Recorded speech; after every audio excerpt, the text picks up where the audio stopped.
ఆముదాలవలస మాజీ సైనికుల యూనియన్ నాయకులు సూర అవతారం గారి ఆధ్వర్యంలో మాజీ సైనికులంతా కలుసుకున్నారు. ఆముదాలవలస నియోజకవర్గ మాజీ సైనికుల ప్రెసిడెంట్ సూర అవతారం గారి ఆరోగ్యం సహకరించని కారణం వల్ల తన బదులు ఇంకొక వ్యక్తిని ఆముదాలవలస ప్రెసిడెంట్గా నిర్ణయిద్దామని పిలుపునిచ్చారు.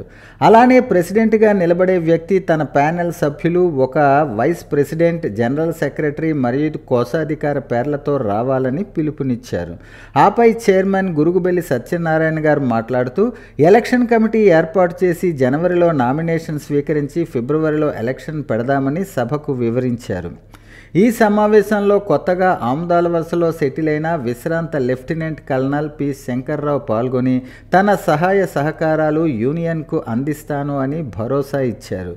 ఈ కార్యక్రమంలో ముఖ్యంగా district ex service men federation Srikakulam అధ్యక్షులు పూర్ణచంద్రరావు కటకం, విశ్రాంత lieutenant colonel P Shankarrao, Barri Sanjeevarao, Gurugubelli Satyanarayana, Sura Avataram, Tandra Janardhan Rao, Boddepalli Srinivas, Pedada Krishnarao, Annepu Murali, Appala Rajarao, Paidi Suryarao, Ponnada Srinivas, Sanapala Ramulu, G Rajarao మరియు ఆముదాలవలస నలువైపుల నుంచి వచ్చిన మాజీ సైనికులు పాల్గొన్నారు.